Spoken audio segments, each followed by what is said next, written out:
Welcome to this episode of the Canada History Society series on British Columbia Confederation. In this 20th and final episode of the Canada History Society's 20-part series, we look at July 20th, 1871.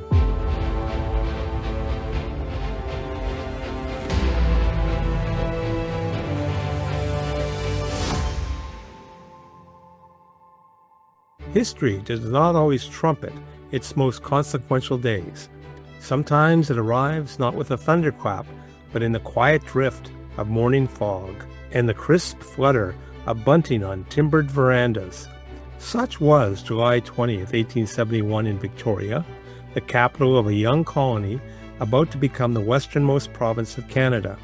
It was, in Margaret Ormsby's words, a moment suspended between empire and nationhood. A day in which British Columbia, remote and restless, tethered its future to the Eastern Dominion by oath, ceremony, and a telegram sent across an unfinished land. The day began early in Victoria. The sky was clear, the harbor unusually still. Steamships floated at anchor under a cloudless blue sky, and long before the official hour, townspeople gathered along Government Street in front of the legislative buildings, eager to witness the great event. Flags, British and Canadian, fluttered together, sharing ropes on the same poles for the first time. Ships in the harbor hoisted their colors. Their brass guns, polished to brilliance, stood ready to salute the Union with thunder. And at the Government House, Lieutenant Governor Joseph Trutch, who had only just received his commission from Ottawa, prepared to take an oath of office as British Columbia's first provincial representative of the Crown. Trutch, a tall, stiff man of engineering temperament and imperial loyalties, understood both the symbolism and the fragility of the moment. He would later say the ceremony was more than a formality, it was a binding of will and geography.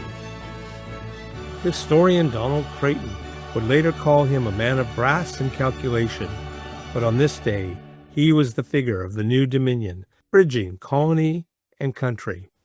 The achievement of the 20th of July, 1871, rumbles down the years as one of those great events in the history of British Columbia when the province became part of the Dominion of Canada. I regarded this as one of the great achievements made by British Columbians, agreed upon by those in Ottawa and backed by the British government. It countered the American manifest destiny that had been hanging over itself for so long. It survived all the pressures for dissolution of this part of the British Empire, including annexation or even dissolution or bankruptcy. So this was a great achievement. In Victoria, it was received with some mixed blessings, as you would imagine, because the issues were so contentious. By mid-morning, a procession had formed. Soldiers of the local garrison, dressed in red serge, marched past the harbor's edge. Civilians followed, businessmen, settlers, Hudson's Bay men in well-cut coats, Métis traders in embroidered sashes, and First Nation observers standing slightly apart, uncertain what this union would mean for them. Church bells rang across the city. The cannon at Fort Victoria fired a 21-gun salute, answered by naval ships anchored offshore. At the center of the ceremony stood the reading of the Proclamation of Union.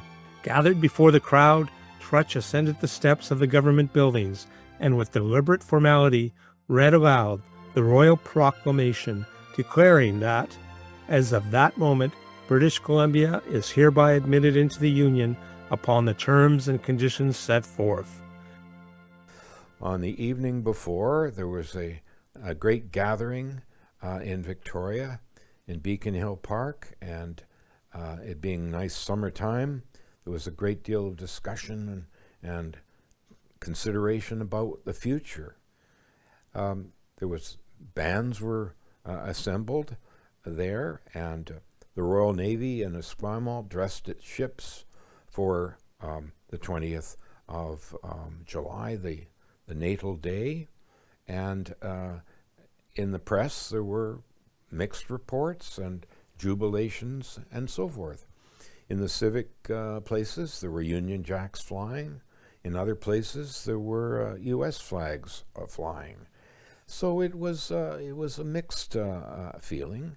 And, Helmken put it this way. He said, we have really no love for Canada, but our love for Canada is going to be demonstrated in the financial benefits that we get from Canada. And the future is going to lie in the material arrangements that exist between British Columbia and Ottawa. And isn't that, in fact, the same essential underpinning of the whole idea of Confederation, that it shares its blessings and it shares its wealth, and it looks after its parts. The parts give to the whole give to the parts. It's the pull and the push. Helmken is a difficult person to follow. He, at one time, is a pro-Confederationist, and the other time he's not quite so sure.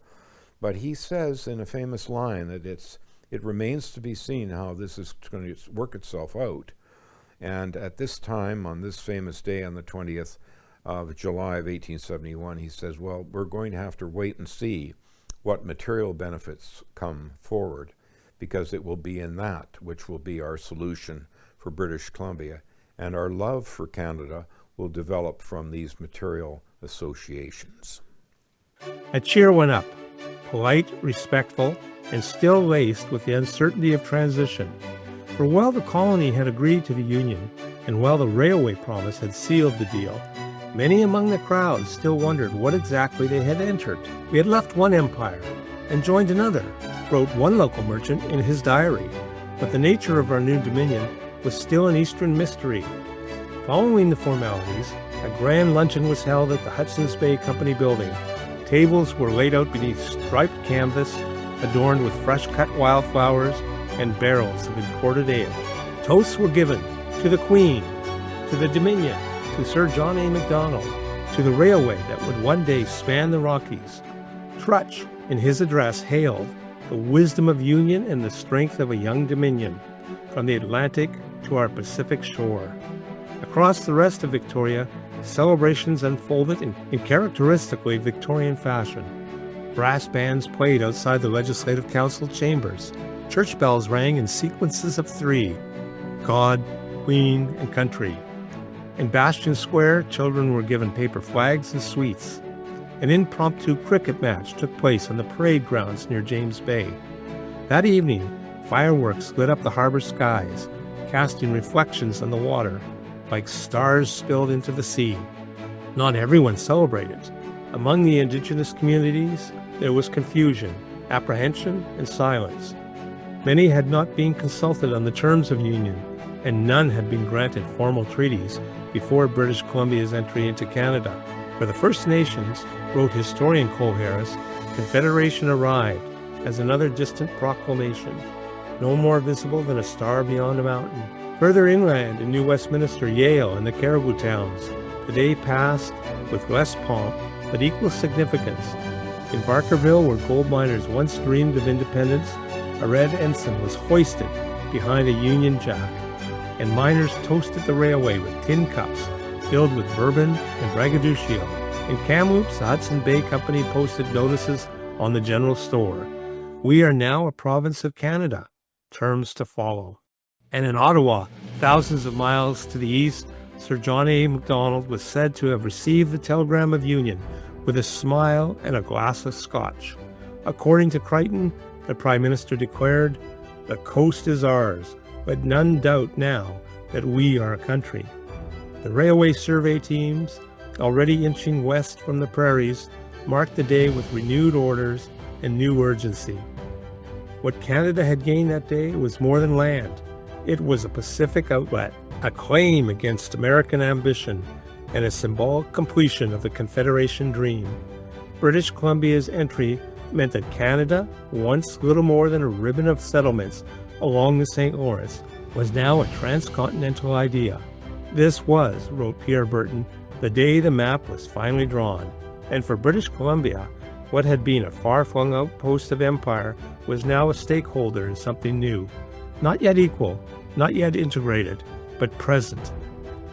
As the fireworks faded over the harbor that night and the last of the toasts were made, the future lay not in ceremony, but in steel.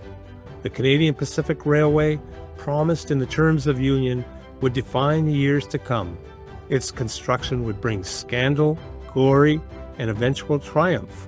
But for that single day, July 20th, 1871, British Columbia stood on the brink of modern nationhood, its people gazing eastward as the Dominion gazed west, and together they declared, "We are now one."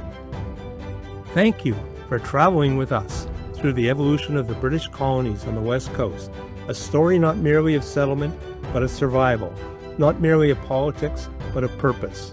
What began with scattered trading posts and Hudson Bay Company flags fluttering over cedar palisades soon gave way to gold-fevered stampedes, brash frontier towns, and the uneasy convergence of ambition, empire, and geography. It was here, amid the pine forests and wild rivers, that the future of North America was tested, not by guns and treaties alone, but by the thunder of hoofs and the clanging of hammers, by the vision of statesmen and the stubborn will of a people not yet sure who they were. And then came the race, the frantic, fragile, fateful rush towards something larger, the creation of the British North American country, a place called Canada.